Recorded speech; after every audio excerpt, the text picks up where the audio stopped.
আসসালামু আলাইকুম।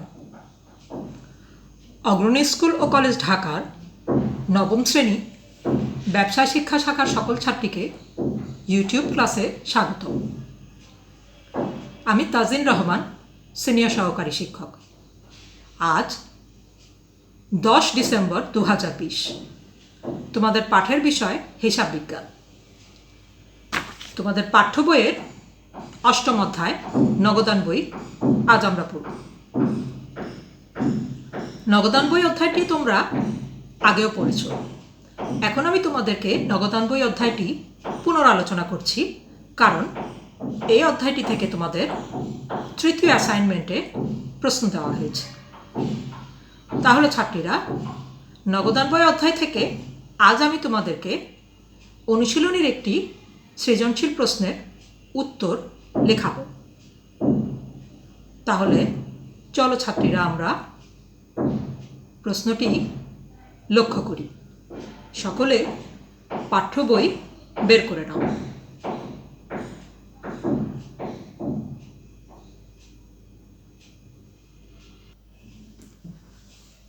অনুশীলনীর 5 নম্বর সৃজনশীল প্রশ্নটি লক্ষ্য করো।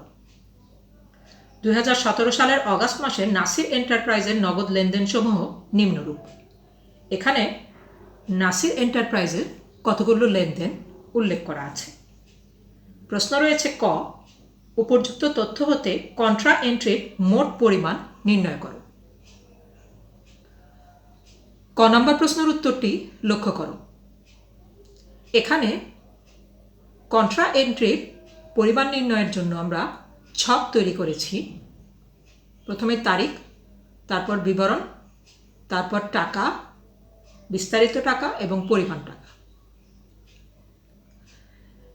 নাসির এন্টারপ্রাইজের দুইটি লেনদেন কন্ট্রা এন্ট্রি হবে। প্রথমে রয়েছে অগাস্ট 5, ব্যাংক হতে উত্তোলন 5,000 টাকা। আমরা জানি ব্যাংক হতে যখন টাকা উত্তোলন করা হয় অথবা ব্যাংকে যখন টাকা জমা দেওয়া হয় তখন তা কন্ট্রা এন্ট্রি হয়ে থাকে। তাই ব্যাংক হতে উত্তোলন 5,000 টাকা কন্ট্রা এন্ট্রির আওতায় আসবে। এরপর রয়েছে অগাস্টের 25 তারিখ, ব্যাংক জমাতিরিক্ত 10,000 টাকা পরিশোধ করা হলো। যেহেতু ব্যাংক জমাতিরিক্ত পরিশোধ করা হয়েছে, তাই এই পরিমাণ টাকা ব্যাংকে জমা দেওয়া হয়েছে। তাই এই 10,000 টাকাও কন্ট্রা এন্ট্রির আওতায় আসবে। তাহলে মোট কন্ট্রা এন্ট্রি 15,000 টাকা।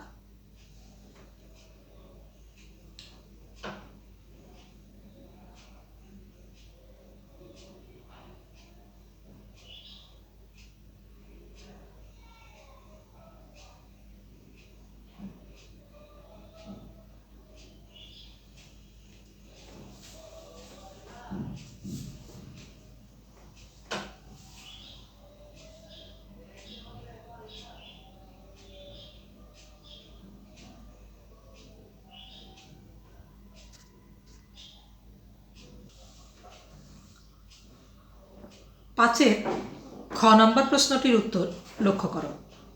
এখানে নাসির এন্টারপ্রাইজের দুঘরা নগদান বই প্রস্তুত করতে বলা হয়েছে 1 থেকে 10 তারিখ পর্যন্ত লেনদেনগুলোর দ্বারা। প্রথমেই রয়েছে 1 তারিখ, ব্যালেন্স বিডি 19,000 টাকা এবং 24,000 টাকা, যা আমরা নগদান বইয়ের ডেবিট পাশে বসাবো।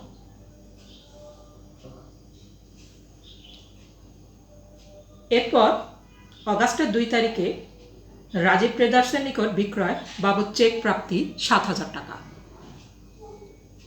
এটিও আমরা দুঘরা নগদান বইয়ের ডেবিট পাশে বসাবো। বিক্রয় টাকার পরিমাণ যাবে ব্যাংকের ঘরে।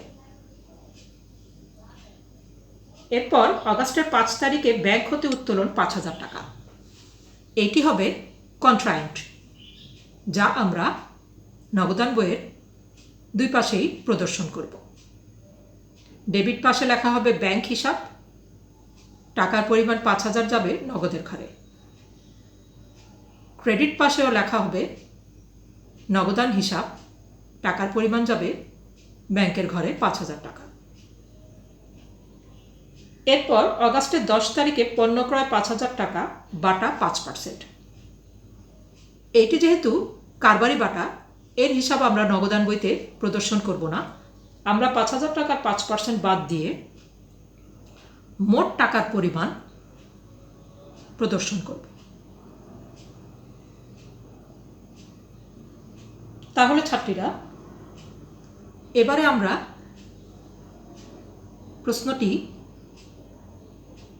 এই পর্যন্তই অঙ্কটি শেষ করে আমরা ব্যালেন্স নির্ণয় করব। ব্যালেন্স সিডি হবে 19,250 টাকা নগদ, 26,000 টাকা ব্যাংক। এই ব্যালেন্স সিডি পরবর্তী মাসে সেপ্টেম্বর মাসে দেখানো হবে ডেবিট পাশে ব্যালেন্স বিডি হিসাবে।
পাঁচের গ নাম্বার প্রশ্নের উত্তরটি লক্ষ্য করো।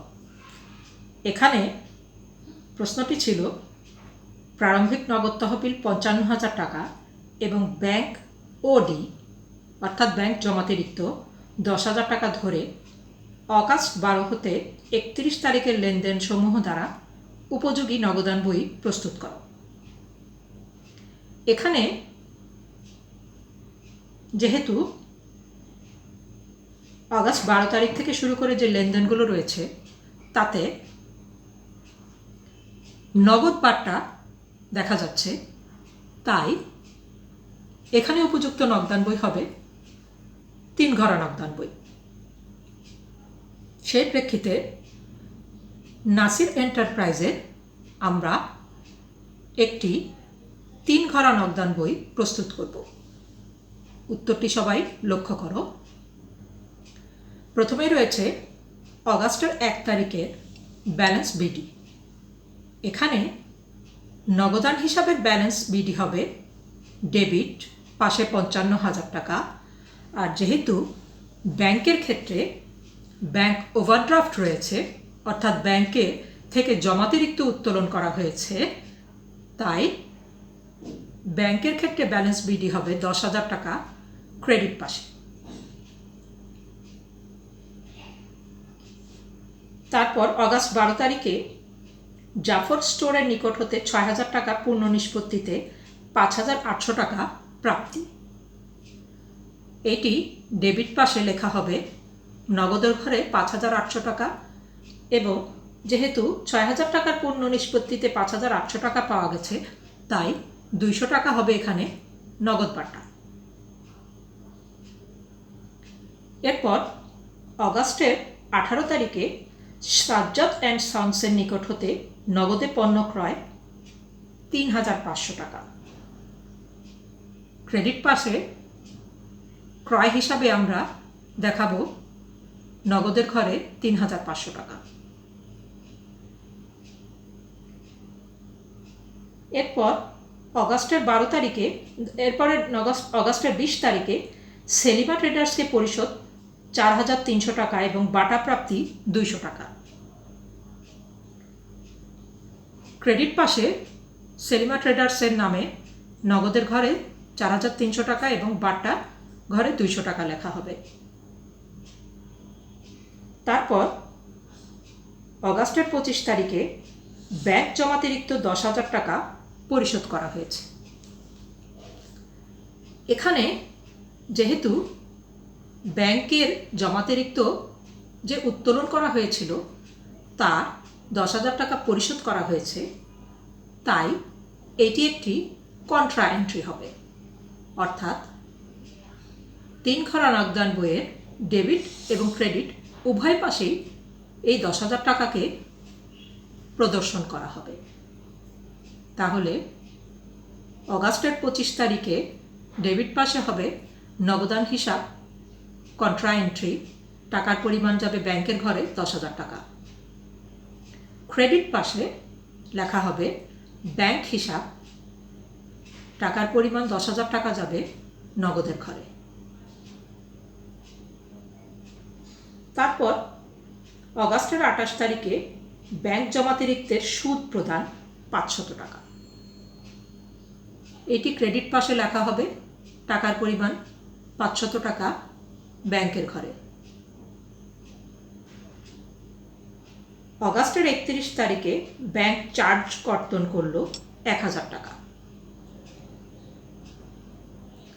এই 1,000 টাকা 3 খানা নগদান বইয়ের ক্রেডিট পাশে ব্যাংকের ঘরে দেখানো হবে। এই কয়টি ছিল লেনদেন। এখন আমরা দুই পাশের যোগফল নির্ণয় করব। এখানে যেহেতু ব্যাংকের ঘরে ব্যাংক জমাতিরিক্ত রয়েছে এবং নগদের ঘরে ব্যালেন্সটি হবে ডেবিট ব্যালেন্স 43,000 টাকা, আর ব্যাংকের ঘরে হবে ক্রেডিট ব্যালেন্স 1,500 টাকা।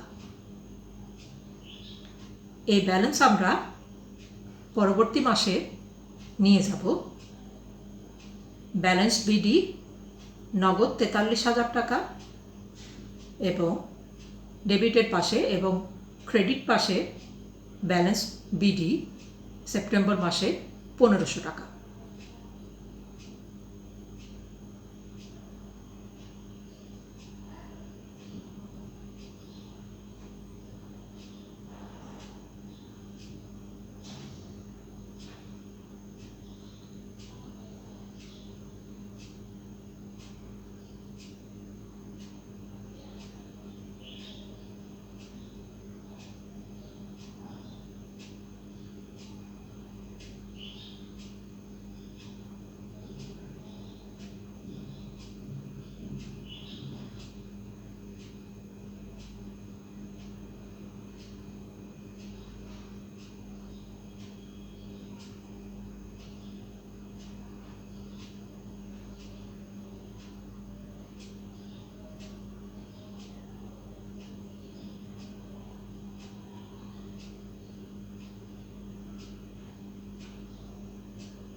তাহলে ছাত্রীরা, নগদান বই অধ্যায় থেকে আমি তোমাদেরকে অনুশীলনীর একটি প্রশ্নের সমাধান দেখালাম।